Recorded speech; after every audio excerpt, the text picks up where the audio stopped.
क्या आपने कभी सोचा है कि मेहनत से कमाए हुए एक छोटे से पैसे की कीमत लाखों करोड़ों से भी ज़्यादा हो सकती है? आज हम एक ऐसे भिक्षुक की कहानी से मैनेजमेंट ज्ञान सीखेंगे जो आधा राज्य मिलने के बावजूद अपनी मेहनत की कमाई का एक पैसा नहीं छोड़ पाया, क्योंकि किसी ने सही कहा है कि असली अमीरी धन में नहीं, मेहनत की कमाई में होती है। नमस्ते, मैं हूँ राहुल और आप देख रहे हैं मैनेजमेंट ज्ञान। एक नगर में एक भिक्षुक रहता था।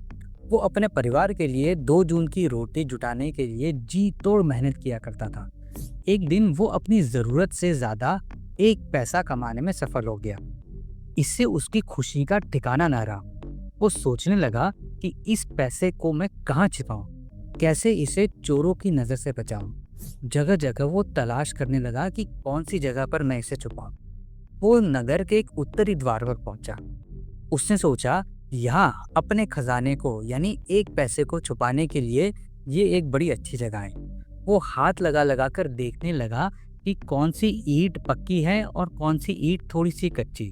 जो ईंट हिल रही थी उसे उसने निकालने की कोशिश करी और वो ईंट वहां से बाहर निकल गई। उस पैसे को उसने उस ईंट के पीछे रख दिया और उस ईंट को वापस जमा दिया। इसके बाद वो वहां से चला गया। उसे पूरा भरोसा था कि उसका खजाना यानी एक पैसा वहां पर सुरक्षित रहेगा। खुशी खुशी वो घर पहुंच गया। वो आज अपने आप को इतना रईस समझ रहा था कि जैसे उससे रईस इस दुनिया में कोई भी नहीं है, क्योंकि आज उसके पास उसकी बचत का एक पैसा ज्यादा था। लेकिन ये बात उसने घर पर किसी को भी नहीं बताई, क्योंकि न जाने कौन अपनी जरूरत बताकर वो पैसा खर्च करवा दे। बहुत दिन बाद नगर में एक मेला लगा। उसकी पत्नी थोड़ी सी उदास होकर सोचने लगी कि काश हमारे पास कुछ पैसे होते तो आज हम मेला देखने जरूर जाते। सालों बीत गए, कहीं नहीं गए। पत्नी को उदास देखकर भिक्षुक से रहा न गया। वो बोल पड़ा, मेरे रहते तू चिंता क्यों करती है? मेरे पास बचत का एक पैसा है, उससे आज मैं तुझे मेला दिखाने ले चलता हूँ। तू भी याद रखेगी कि किसी रईस से तेरा पाला पड़ा था। उसकी बात सुनकर पत्नी खुश हो गई। बोली, वाह, मेरे पास भी एक बचत का पैसा है। 2 पैसे में तो खूब मौज हो जाएगी। चलो, मैं जाने की तैयारी करती हूँ। पत्नी अंदर चली गई और भिक्षुक दौड़कर उस उत्तरी द्वार के पास पहुंचा जहां उसने वो पैसा छुपा के रखा था। उस समय गर्मी के दिन थे। धूप बहुत तेज थी और भिक्षुक इसकी परवाह किए बगैर भागे जा रहा था। भागते भागते वो राजमहल से गुजरा। राजा की नजर उस पर पड़ी। उसने सोचा कि चिलचिलाती धूप में भागते हुए भी इस आदमी के चेहरे पर खुशी के भाव हैं। ये कैसे? पता लगाना चाहिए। उसे पकड़ कर लाओ। राजा ने अपने सिपाहियों को आदेश दिया। उसके सिपाही उसे पकड़ कर लेके आए। राजा ने उससे भागने का कारण पूछा तो उसने बताया कि वो अपनी बचत का एक पैसा लेने के लिए भागा जा रहा है। राजा को लगा कि कोई बड़ा खजाना होगा, लेकिन जब उसने उससे एक पैसे का पता चला तो वो हैरान हो गया। राजा को भिक्षुक पर दया आई।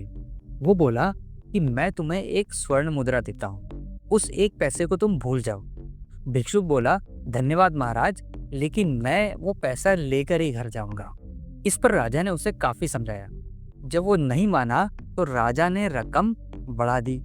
लाखों स्वर्ण मुद्राओं पर भी वो भिक्षुक नहीं माना। तो राजा बोला, यदि तुम अपना हट छोड़ दो तो मैं तुम्हें अपना आधा राज्य दे दूंगा। इस पर भिक्षुक मान गया। राजा बोला, चलो, मैं खुश हूँ कि मैं तुम्हें मनाने में सफल रहा।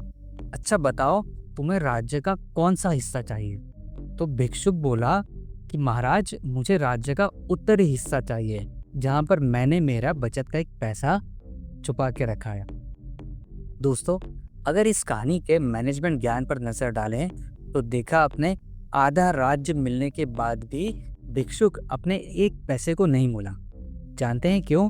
क्योंकि वो पूंजी उसने अपनी मेहनत से कमाई थी, और मेहनत से कमाए पैसे से आदमी को जितनी खुशी और संतुष्टि मिलती है वो किसी उपहार या इनाम में मिले लाखों करोड़ों रुपए से भी नहीं मिलती।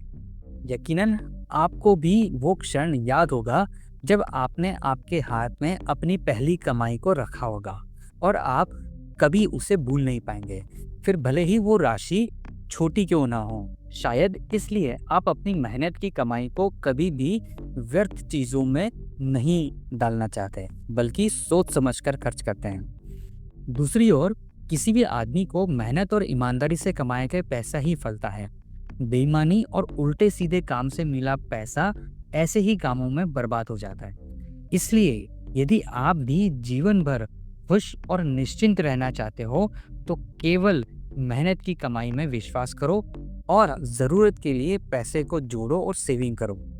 फिर आप सही अर्थों में किसी रईस से कम नहीं होंगे, क्योंकि आपके पास भी ज़रूरत पड़ने पर खर्च करने के लिए आपकी बचत का एक पैसा ज़रूर होगा।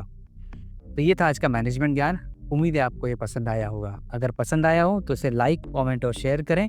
आप अपने विचार हमें कमेंट के माध्यम से भी शेयर कर सकते हैं कि आपकी मेहनत की कमाई यानी पहली मेहनत की कमाई कौन-सी थी? अगर चैनल को सब्सक्राइब नहीं किया हो तो सब्सक्राइब भी ज़रूर करें। मिलेंगे आपसे अगले बुधवार सुबह 8 बजे किसी नई कहानी, किसी नए मैनेजमेंट ज्ञान के साथ। तब तक अपना और अपने अपनों का ख्याल रखें। धन्यवाद।